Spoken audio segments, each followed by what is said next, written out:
Miguron knives in the studio. Miguron knives. The Prayer. Preyer.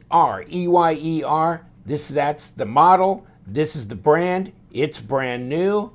Be right back.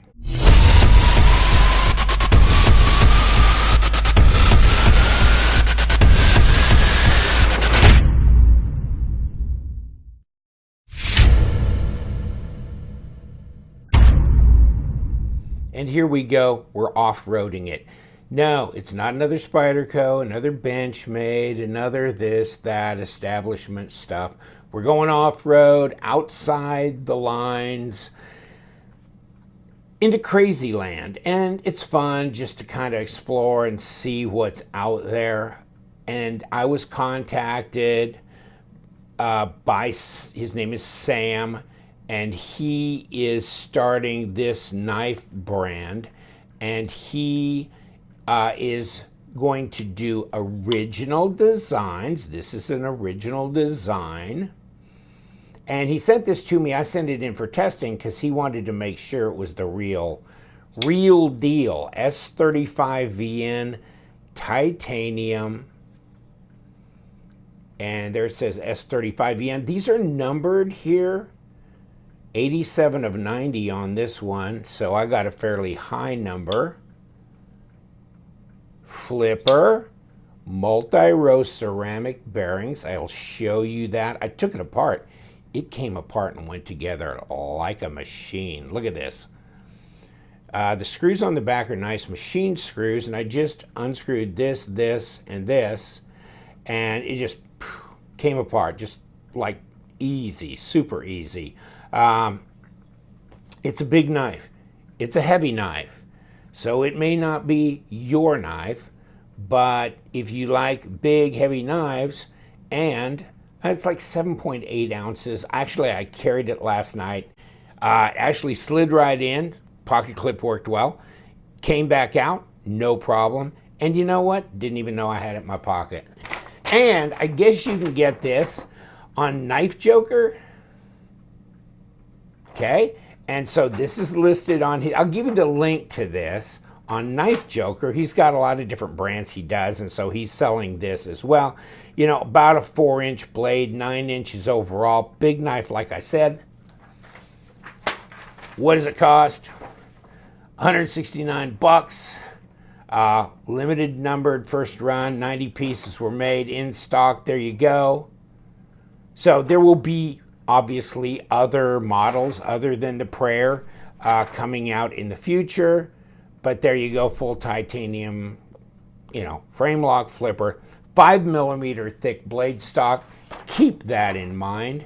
And Tanto CPM S35VN, yes it is, it tested it, it is true. And here's hardness. HRC is supposed to be 58 to 60.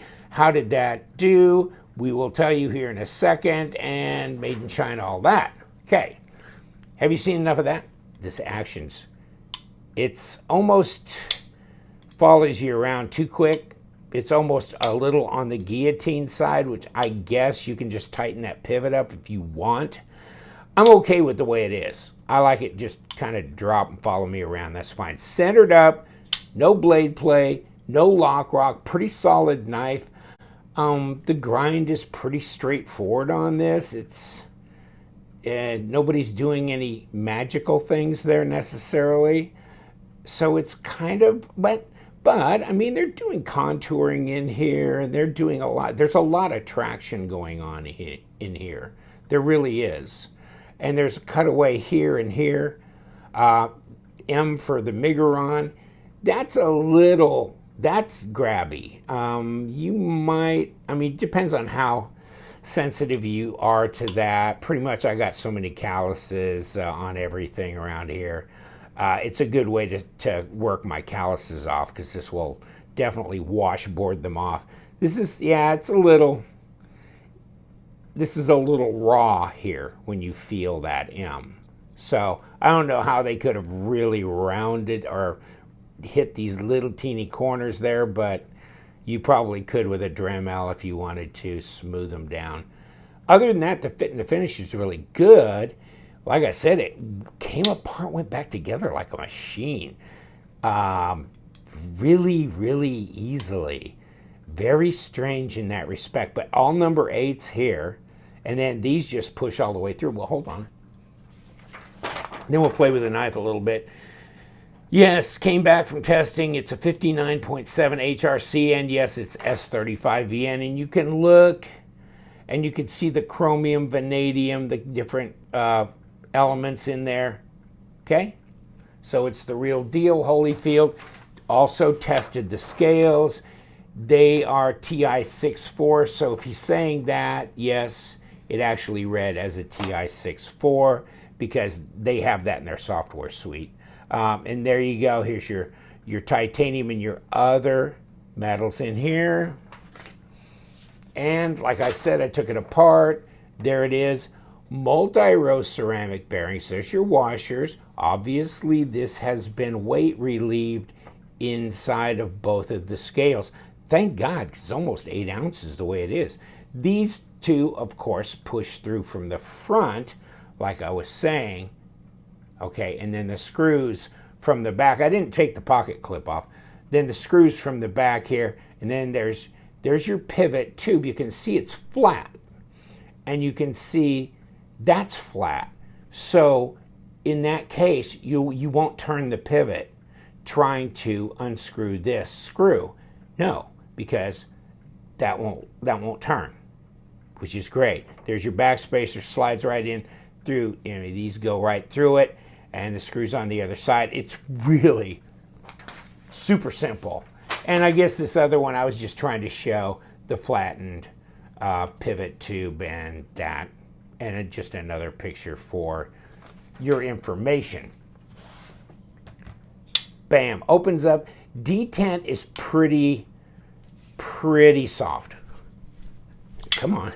Of course, you turn the camera on, you can't do it anymore. And if I can throw a knife out like this and get my fingers out of the way, yeah, that's definitely not a 5.5. It's not that good. Let's do it this way. Okay. I really think it's below a 5 as well. And can I fail this? Yes. Big heavy blade, by the way. Big heavy blade. Well, 5 millimeters, right? So I can fail it. But those bearings, it's a pretty easy, lazy flip to get it to open.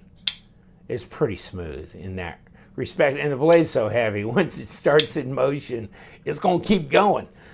So somewhere between a 4.5 and a 4.8, somewhere in that area, I'd say the detent to be, which would be more meaningful if I could finger flick it, but I don't have a thumb stud on the other side, and you can see where that thumb stud would come out. It'd be really flush with that, where on this side there's more of a cutaway, which, tells you right here it's uneven. So this presents to where, and you got a little bevel in there, this presents to where it's easy to disengage.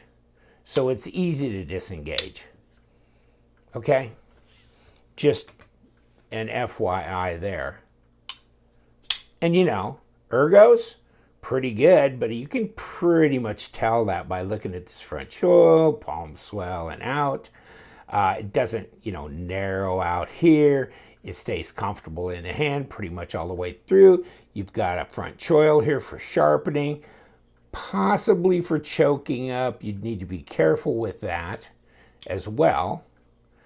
Is that every once in a while I'll get a little hint of a little bit of lock stick, which I think will go away in time. And of course, the harder you bang it open, the more likely you are to get that response. 7.88 ounces, so it's a heavy bird. 223 grams, so not a lightweight little fainting flower, that's for sure. But under 8 ounces, yeah, I know it's pretty heavy, so no, it's not a discreet gentleman carry. No, it's not. So call it what it is, a bruiser, heavy user. Let's try some cutting. let's give it a shot. It's reasonable. It's not the sharpest. And I don't know. I mean, I did measure behind the edge, and it was 0.02 of an inch right behind the edge. It's funky grind. It's, you know, obviously it's not made to be the best slicer in the world, but it's reasonable. Out of the zipper pouch, by the way, zipper pouch. Take a look at this, Miguron knives. And there you go. Little plastic here, and you got the, you know, a little pouch area on both sides. So presentation's pretty reasonable. But that pocket clip, I don't mind that. It's solid. It's really nailed down there, and it's straight, and it looks practical, yet it worked. It worked well going in and out of my pocket. There's your lockup. That's good 40%, and it's pretty squared off there as well. So I'd say that's a pretty solid little deal. But yeah, that is a big dog. Like I said, 9 inches, and it's all of that, right? 4 inches, 100 millimeters at least, and 9 inches overall, 23 centimeters. Yeah, there you go. And 0.19, 5 millimeter blade stock. Yeah, that's thick. There you go. There's your weight. Even though they did weight reduction inside, you got a lot of weight in that blade. A lot of weight on it.